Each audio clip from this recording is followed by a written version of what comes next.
Hi everyone, it's Heather from Courageous Hearts. I'm back and today I want to talk about resilience. It is such a great topic, especially right now where we're in the middle of a global pandemic and there is a lot of stuff going on and there is a lot of change. And the good thing about change, there's a lot of stuff about change that people do not like. And there are some things that are really good about change. For example, because there is so much change going on in the world right now, it is a really ideal time to look at your life and look at what was working and what wasn't working and take the stuff that was working and bring it forward and then maybe add some new stuff that's going to make it even better. So I want to talk today a little bit about resiliency and the stages or steps in resiliency. So let's go ahead. We'll get started right away. So the first thing that I want to talk about is what is resiliency. And I'm just going to read this. You can read along with me. Resiliency is the ability to successfully navigate high levels of challenge and change and to bounce back after stressful or traumatic events. Or I'd also like to use the word to bounce back after adversity. What I want to add to this is not only to bounce back, like I'd like to take this definition and then I'd like to take another step and add to it. And what that looks like is not only getting through this current situation, but getting through it in a way that we learn from it and that we actually use it in a way to grow ourselves and to make ourselves stronger and to make better decisions individually and as a community. So let's talk a little bit more about resiliency. And a lot of people think and have this misunderstanding about resiliency that it's something that some people have and some people don't. And you look in the world, there's all these amazing people that were so resilient and they went through this awful, horrible childhood and now they're stars and they're very successful in the world. And that's an example of a resilient person. Not true. All of us have the strength of the human spirit inside of us. And as such, we all have the opportunity to build and grow our resiliency. So let's go on to the next slide. So this, you can see the reference below. Resilience is not a trait that people have or do not have. It involves thoughts and actions that can be learned and developed in everybody. Notice this, it involves thoughts and actions. We have choice on our actions and we have choice, believe it or not, what to think. And we can start to make some adjustments inside to build greater resiliency through both of these things. So let's go ahead and talk a little bit more about resilience and the steps that we can take to build it. So this model is a really, really great model. On the y-axis, you'll notice that's our resilience level. And on the x-axis, just kind of consider that over time, what happens after an adversity hit. So first thing I want to just bring everybody's attention to is on the left-hand side where there's an adversity and there's an arrow there. So an adversity hits and we can think of this COVID-19 situation right now. And then every single person is going to be in a process after that adversity hits. And that process looks like the 4 steps on the right: survival, adaptation, recovery, and growth. And how quickly we recover from the initial decline depends on our thoughts that we run in our heads, and it largely depends on the level of self-care that we already had in place.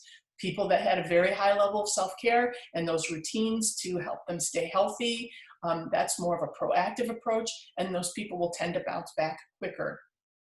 People that have cultivated optimism and have positive thoughts and feelings and behaviors, those people will also bounce back more quickly.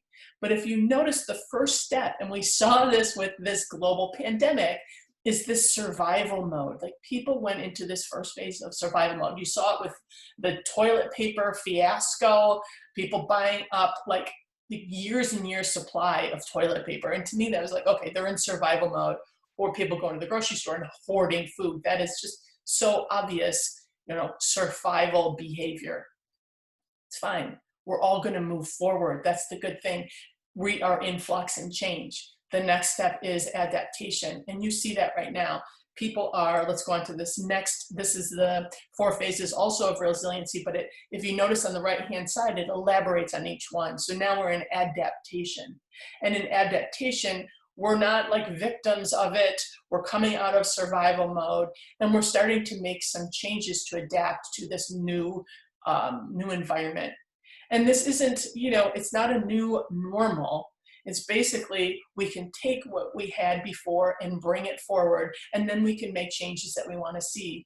The most important thing here is to realize that we're not victims of it and we have choice. This is where empowerment comes in, and if your educators watching this, this is one of the key things to work with young people on, is that they're not victims.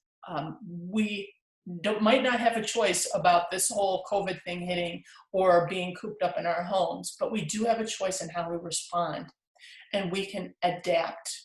And that is the adaptation stage.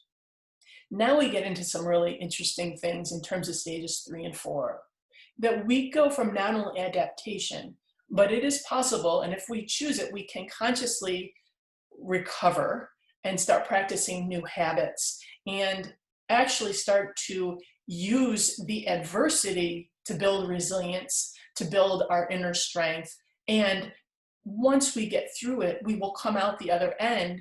If we navigate this, and educators, you can help young people navigate this in such a way where they grow from it, where they can start to see that there's some purpose in it, that they can start to pull out some lemonade or make some lemonade from some of the lemons. And in that place, that is our place of empowerment, where we're choosing how to respond. And you see that with so many people that are stepping forward. Mr. Rogers would say, look for the helpers. And that's where we can start to notice that people come together at a time like this. And when we become more unified, we start to recognize that we're all connected. And that is my own optimism, that I don't think our whole world can go through something like this without coming out the other end, realizing the interconnectedness between us, and that we all need to come together to get through this. And this is when this huge amount of growth can happen, that not only we come through it, but we come through it better, we come through it stronger, and we come through it with more confidence, knowing we can get through something challenging. So that's all I have for you today in terms of the slides and the diagrams. But I do want to just share with you a couple of questions.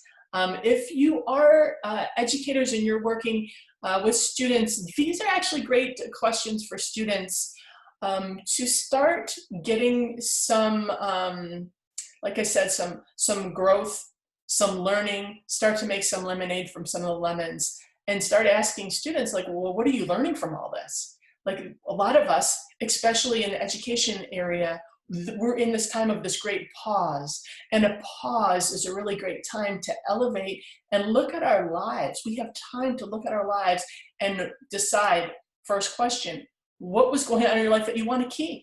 What was wonderful? What do you want to keep moving forward? Because there is huge change going on right now, and we can leverage that. The second thing is, what wasn't working? Like, what are you like, ugh, that was horrible, I don't want to do that anymore. Well, this is actually a really great time to make that change and let go of that. And then what do you want to replace it with? What do you want to be different?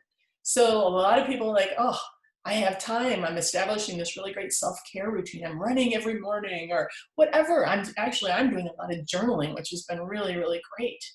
So I'd encourage those questions to open up those conversations with students, specific middle, like I said, middle and high school students, and then start talking about the silver linings. Yes, there is a lot of stuff that is not great going on right now. People are sick, people are dying, the economy is not doing very well, there's a lot of people unemployed. Yes, there are definitely those things. And there are people coming together in amazing ways to show their caring, to show their unity, and stepping forward as leaders. And so there's some also amazing things that are going on, and to show and let both be part of the conversation.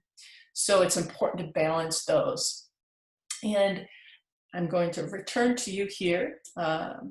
It has been such a pleasure being with you. Thank you for your time, your listening. I so hope that this was helpful, and I hope you have a wonderful day. And remember to stay strong, stay healthy, and stay safe. Bye-bye.